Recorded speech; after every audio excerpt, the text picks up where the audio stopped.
કૃપા આપે, સમજ આપે કે જેથી પ્રભુ આપણે દ્વારા આજે કામ કરે. ઓકે, પ્રાર્થના કરીએ. પ્રભુ, અમે તમારી સ્તુતિ કરીએ છીએ કે તમે અમને સમય આપ્યો. પ્રભુ, આ સમયને સમજવાને માટે અને એ પ્રમાણે જીવવાને માટે મદદ કરજો. પ્રભુ, આજનું વચન અમારા માટે આશીર્વાદિત અને ફળવંત કરજો. પ્રભુ ઈસુના નામમાં, આમીન. આજે આપણે જે સમજવાના છે ત્યારે આપણે વિચાર કરીએ કે મોટા ભાગના જે લોકો છે એ વર્ષો ગણે છે. મારા કેટલા વર્ષ થયા, અમારા લગ્ન જીવનના કેટલા વર્ષ થયા, અમારા નોકરીના કેટલા વર્ષ થયા, અમને મળ્યાને કેટલા વર્ષ થયા. એટલે લોકો મોટા ભાગે વર્ષો ગણે છે. કેટલાક લોકો છે ને સિદ્ધિઓ ગણે છે, કેટલાક લોકો પૈસા ગણે છે, કેટલાક લોકો ફોલોવર્સ ગણે છે કે મારા કેટલા ફોલોવર્સ ઇન્સ્ટાગ્રામ પર થયા, મારા વોટ્સઅપ પર કેટલા થયા ફોલોવર્સ, ફેસબુક પર કેટલા થયા, મને કેટલા લાઇક્સ મળ્યા, કેટલા કોમેન્ટ્સ મળ્યા. રાઈટ, આવું ગણતર લોકો રહે છે. પણ છતાંય જીવન જે છે ને એ વર્ષોમાં જીવાતું નથી, પણ એક દિવસમાં, એક ક્ષણમાં જીવાય છે, માઇક્રો સેકન્ડમાં જીવાય છે. અને એટલે બહુ ઓછા એવા લોકો છે કે જે લોકો દિવસો ગણે છે, સમયને ગણે છે. મોટાભાગના લોકો ઘણી બધી યોજનાઓ બનાવે છે ને એવી યોજનાઓ બનાવે છે ને એવી રીતે જીવે છે કે જાણે અમે આ દુનિયા ઉપર કાયમ રહેવાના છીએ. અમારો સમય એ મર્યાદિત સમય નથી, અમારો સમય એ અનલિમિટેડ છે અને એ ચાલ્યા જ કરવાનો છે, એવી રીતે જીવે છે. અને એટલે આજ્ઞા પાલનમાં વિલંબ કરે છે, પસ્તાઓને મુલતવી રાખે છે અને એવું ચાલે છે કે હજુ તો અમારી પાસે બહુ બધો સમય છે અને એવો સમય આવશે ત્યારે અમે પસ્તાવો કરીશું અને એવો સમય આવશે ત્યારે અમે પ્રભુ માટે જીવીશું. પણ અત્યારે અમારી પાસે બહુ સમય છે અને અમે એ પ્રમાણે જીવીશું. અને એટલે આવું વિચારતા હોય છે. છતાંય ઘણા બધા જ લોકો, મોટાભાગના લોકો એ આંતરિક રીતે એક સત્ય તો જાણે છે. આંતરિક રીતે બધાને ખબર છે કે જીવન નાશવંત છે અને સમય મર્યાદિત છે. રાઈટ, અને તકો વારંવાર નહીં મળે. પણ છતાંય લોકો એવી રીતે બેદરકારી જીવે છે. અને એટલે આજે આપણે જે સમજવા માંગીએ છીએ એ કે આ જગતમાં વિશ્વાસીઓએ કેવી રીતે જીવવું જોઈએ. અને આ જે પ્રશ્નનો જવાબ છે કે વિશ્વાસીઓએ કેવી રીતે જીવવું જોઈએ, એનો જવાબ એ આપણને મૂસા આપે છે. અને એ મૂસા એ પહેલા 5 પુસ્તકોમાં નહીં, પણ ગીતશાસ્ત્ર 90 અને 12મી કલમમાં આપે છે. ગીતશાસ્ત્ર 90 અને 12માં મૂસા આ પ્રશ્નનો જવાબ આજ્ઞાથી નહીં પણ પ્રાર્થના દ્વારા આપે છે. અને ત્યાં મૂસા આવું કહે છે, ગીતશાસ્ત્ર 90 અને 12, એમાં એવું કહે છે, તમે અમને અમારા દિવસો એવી રીતે ગણવાને શીખવો કે અમને જ્ઞાનવાળું હૃદય પ્રાપ્ત થાય. તમે અમને અમારા દિવસો એવી રીતે ગણવાનું શીખવો કે અમને જ્ઞાનવાળું હૃદય પ્રાપ્ત થાય. અને એટલે આ જે કલમ છે એ કલમ પરથી આપણે 3 બાબતો સમજીશું અને જોઈશું કે વિશ્વાસીઓએ જીવવાનું કેવી રીતે. પહેલી બાબત જે આપણે સમજવાના છીએ અને એ છે વાસ્તવિકતા. વાસ્તવિક જે પરિસ્થિતિ છે, રિયાલિટી જે છે, એને આ કલમ સમજાવે છે. રાઈટ, એમ કહે છે કે દિવસો ગણવા. હવે દિવસો ગણવાનો અર્થ એવો નથી કે આપણે કેલેન્ડર ઉપર આમ છેકા લગાવીએ કે આજે એક દિવસ પૂરો થઈ ગયો. રાઈટ, કે આપણે તારીખો ગણીએ એ અર્થ અહીંયા નથી. રાઈટ, પણ અહીંયા જેનો અર્થ છે, ગણવાનો અર્થ, એ સમયની જે મર્યાદા છે, સમયનું જે મર્યાદિતપણું છે અને એનું જે મૂલ્ય છે એને ઓળખવાની વાત છે. જ્યારે ગણીએ છીએ એનો અર્થ કે આપણે સમયની મર્યાદા જાણીએ છીએ કે આ 24 જ કલાક છે, એ પૂરા થઈ જશે. રાઈટ, અને એનું મૂલ્ય કેટલું બધું છે એને આપણે ઓળખીએ છીએ. એનો અર્થ એ થાય કે આપણે એને ગણ્યું કહેવાય. અને એટલે આ જે લેખક આ ગીત જે આખું લખ્યું છે, ગીતશાસ્ત્ર 90, એ મૂસાએ લખ્યું છે. અને મૂસા એણે આખી એક પેઢી અરણ્યમાં ખતમ થઈ ગઈ એવું જોયું છે. આખી એક પેઢી એ ખતમ થઈ ગઈ એવું એણે જોયું. 40 વર્ષોમાં એક આખી પેઢી જતી રહી. અને એટલે એ લોકોની કચકચના કારણે પ્રભુએ એમની પર કોપ આણ્યો અને એ આખી જે પેઢી છે એ અરણ્યમાં નાશ પામી. અને એવા આ મૂસાએ આવી જોયું છે અને એને ખબર પડી છે કે જીવન એ બહુ ઝડપથી પૂરું થઈ જઈ શકે છે. અને એટલે ત્યાં એ આવું લખે છે કે અમે અમારા દિવસો એવી રીતે ગણીએ. અને દિવસો ગણવાને એનો અર્થ એ થાય કે જીવન મર્યાદિત છે. એવું માનવું કે જીવન મર્યાદિત છે, એવું માનવું કે મારો સમય કેટલો છે, કેટલો રહ્યો છે, એની કોઈ ખાતરી નથી, એની કોઈ ગેરંટી નથી. દરેક દિવસ, દરેક સેકન્ડ એ ઈશ્વર તરફથી મળતી ભેટ છે, એ મારો અધિકાર નથી એવું સ્વીકારવું. એનો અર્થ એ થાય કે દિવસો ગણવા. ખબર છે ગીતશાસ્ત્ર 139 ગીતશાસ્ત્ર 39:5 ની અંદર પ્રભુ આવું કહે છે, તમે મારા દિવસ મુઠ્ઠીભર કર્યા છે, મારું આયુષ્ય તમારી આગળ શૂન્ય જેવું છે. ખરેખર ઉચ્ચ સ્થિતિનો માણસ પણ વ્યર્થ છે. એટલે ઈશ્વર દિવસો નક્કી કરે છે, ઈશ્વર આયુષ્ય આપે છે. અને એવું જ આપણે હિજકિયા રાજાના સંબંધમાં જોઈએ છે.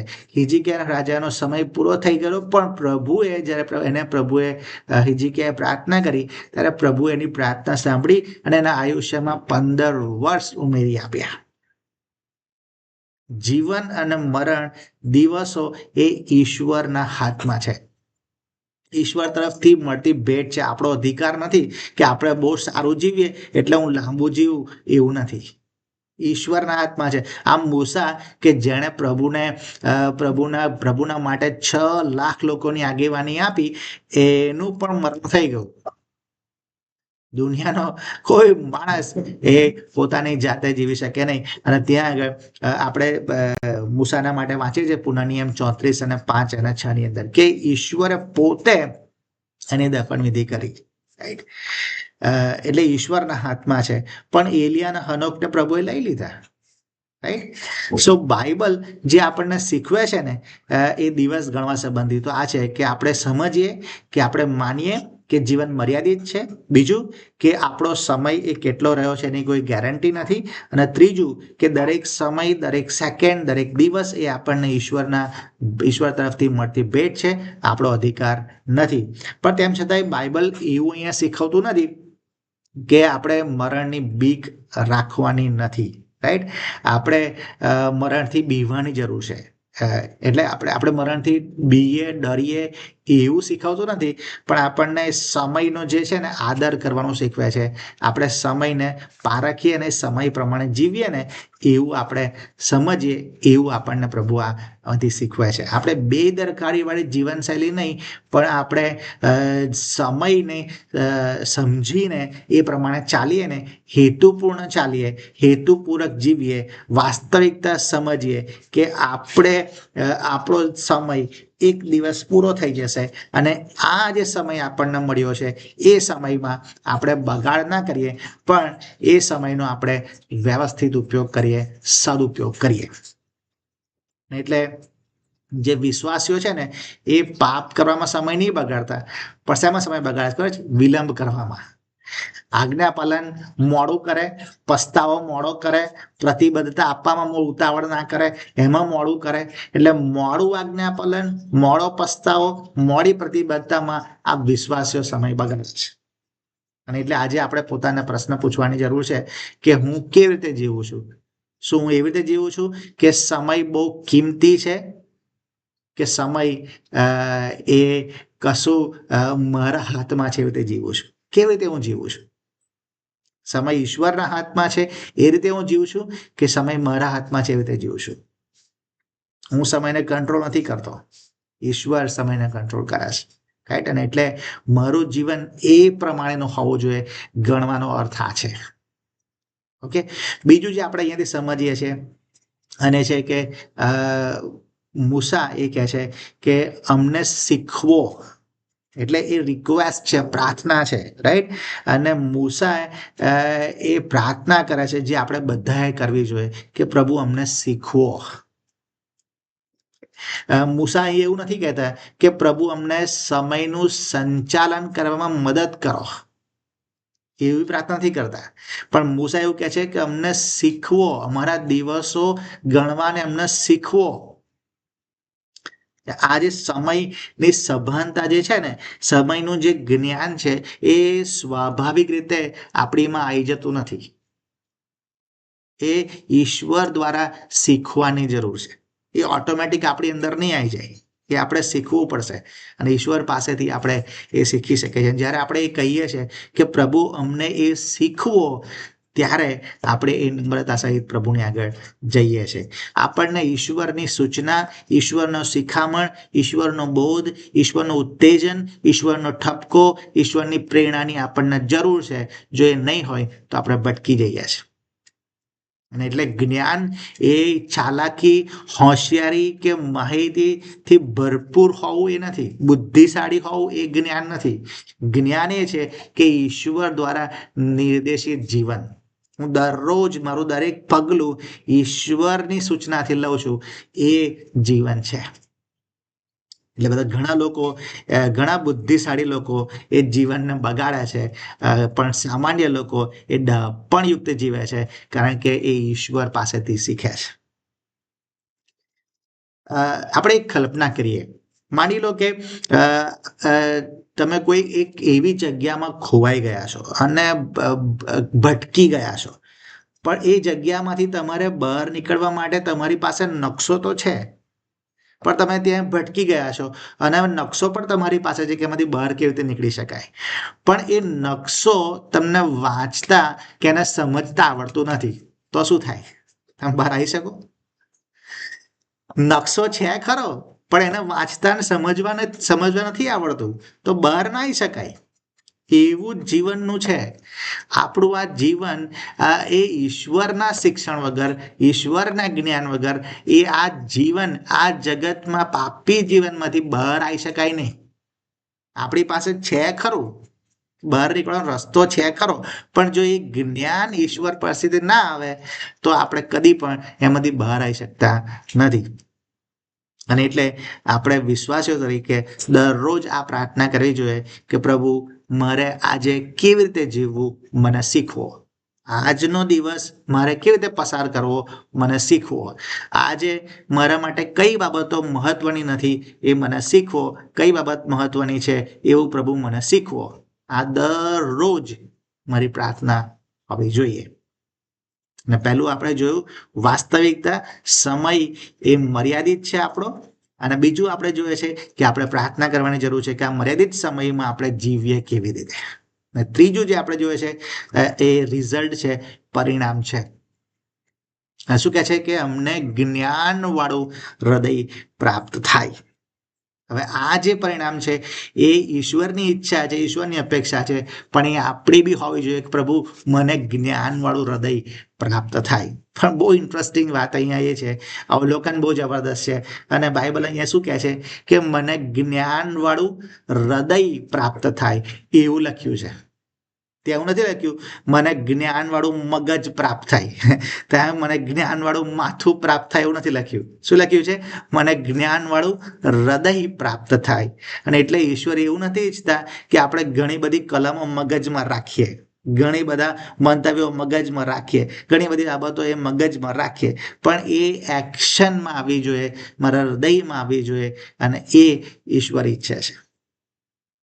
અને એટલે ઈશ્વરની ઈચ્છા આપણે પસંદ કરીએ દરરોજ, ઈશ્વરની હેતુ આપણે દરરોજ પસંદ કરીએ, અને સનાતન જે બાબતો છે એમાં એને આપણે પ્રાથમિકતા આપીએ, ભૌતિક વાતો નહીં.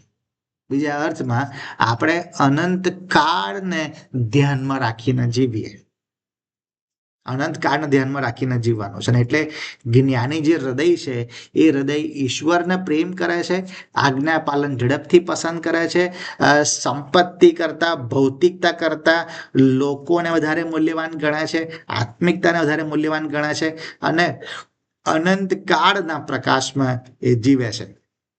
અને એટલે ફક્ત જ્ઞાન જે છે એ આપણા વિચારોને જ નહીં પણ આપણી પ્રાથમિકતાને પણ આકાર આપે છે. અને એટલે આપણે આપણી જાતના પ્રશ્ન પૂછવો જોઈએ અને એ પૂછવા જોઈએ કે હું જે કંઈ અત્યારે કરી રહ્યો છું, શું એ ઈશ્વરને પ્રસન્ન કરે છે?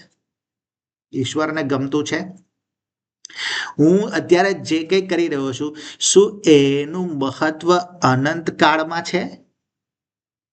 જો હું એવું માની લો કે હું એવું વિચારતો હોય કે હું બહુ જ બધો સમય એ ખાલી પૈસા જ કમાવામાં પસાર કરતો હોય, કે જ્ઞાન મેળવવા માટે જે પૃથ્વી પરનું જે જ્ઞાન છે એ મેળવવા માટે પ્રયાસ કરતો હોય, તો શું એ જ્ઞાન મને અનંતકાળમાં કામ લાગવાનું છે? શું એ પૈસા મને અનંતકાળ માટે કામમાં લાગશે? અને એટલે આ જે આપણું જે જીવન છે, આપણું જે વિચાર છે, એ મારે અનંત કાળલક્ષી જીવનશૈલી અપનાવવાની જરૂર છે. અને અત્યારે જે હું કરી રહ્યો છું, અત્યારે જે મારો સમય હું પસાર કરી રહ્યો છું, એ સમય શું મને અનંત કાળમાં લઈ જશે કે નહીં? આ પ્રશ્નો જ્યારે આપણે પૂછીએ છીએ, અનંત કાળને ધ્યાનમાં રાખીને જીવવા માટે આ કલમ આપવામાં આવી છે અને પ્રાર્થના આપવામાં આવી છે કે આપણે અનંત કાળને ધ્યાનમાં રાખીને જીવીએ. અને એટલે ગીતશાસ્ત્ર 90:12 આપણને શીખવે છે કે જીવન એ મર્યાદિત છે, સમય એ મર્યાદિત છે. એટલે આપણો સમય મર્યાદિત છે. સમય ટાઈમ ઇટસેલ્ફ ઇઝ ઇટર્નલ. સમય પોતે એ તો સનાતન છે, પણ આપણો સમય એ મર્યાદિત છે. 969 વર્ષ મતુસેલા પણ મરી ગયો. આદમ 900 વર્ષ, 930 વર્ષ પણ મરી ગયો. અરે હજારો વર્ષ ચાલશે, પણ એક દિવસ તો પૂરું થઈ જશે. અને એટલે આપણે એ સમજ સાથે જીવવાનું છે કે મારું જીવન મર્યાદિત છે અને મારા જીવનનો જે હેતુ છે એ મને ઈશ્વર પાસેથી જ મળી શકે કે આ જીવનનો હેતુ કયો છે. અને એટલે એ હેતુ ઈશ્વર પાસેથી શીખીએ અને એ પ્રમાણેનું જીવન જીવીએ અને એ પ્રમાણેના ડહાપણ સહિત જીવીએ, એવું આપણે દરરોજ પ્રાર્થના કરીએ. તમને ખબર છે, આપણને લાંબા આયુષ્યની જરૂર નથી, આપણને ઈશ્વરના જ્ઞાનની જરૂર છે. અને એટલે પણ આપણા માટે ખુશખબર એ બી છે કે ઈશ્વર જ્ઞાન આપે છે. જો કોઈ માંગે ને તો ઈશ્વર ના નથી પાડતા. યાકૂબ 1:5 એવું કહે છે, તમારામાંનો જો કોઈ જ્ઞાનમાં અપૂર્ણ હોય તો ઈશ્વર જે સર્વ ઉદારતાથી આપે છે ને ઠપકો આપતા નથી, તેમની પાસે તે માંગે એટલે તેને આપવામાં આવશે. અરે સુલેમાનને આપવામાં આવ્યું અને આપણને નહીં આપવામાં આવે. ઈશ્વર આપે છે. આપણને લાંબા આયુષ્યની જરૂર નથી, આપણને જ્ઞાનની જરૂર છે. રાઈટ? અને એટલે આજે આપણે સમયનો સદુપયોગ કરવાનું શીખીએ અને ઈશ્વરના હેતુને પૂરા કરવાને માટે આગળ વધીએ. આજ્ઞા પાલન માટે વિલંબ કરીએ નહીં, પસ્તાવો કરવા માટે વિલંબ કરીએ નહીં. હજુ સમય છે એવું ના વિચાર કરીએ. અત્યારે આજથી હમણાંથી જ ઈશ્વરના માટે, ઈશ્વરના હેતુને પૂરા કરવા માટે જીવન જીવવાનું શરૂ કરીએ. આજે જ મારો છેલ્લો દિવસ છે એવું સમજીને ઈશ્વરનું કામ પૂરું કરવા માટે શરૂ કરી દઈએ. અને પ્રભુ આપણને શીખો. Thank you so much. પ્રાર્થના કરીને આપણે પૂરું કરીએ. પ્રભુ, આ તમે અમને શીખવ્યું છે માટે અમે તમારી સ્તુતિ કરીએ છીએ. પ્રભુ, તમે મને મદદ કરી છે અમારા દિવસ ગણવાને માટે, સમયને સમજવાને માટે. અને પ્રભુ, આ જ્ઞાન પ્રભુ તમારા તરફથી અમને મળ્યું, એ સમજીને આજે અમારા સમયને અમે રીતે ગોઠવીએ, અમારા જીવનને રીતે ગોઠવીએ કે જે તમને માન આપે, તમારી ઈચ્છા પૂરી કરે અને તમારા હેતુઓને પૂરા કરે એવું થવા દો. પ્રભુ ઈસુના નામમાં. આમીન.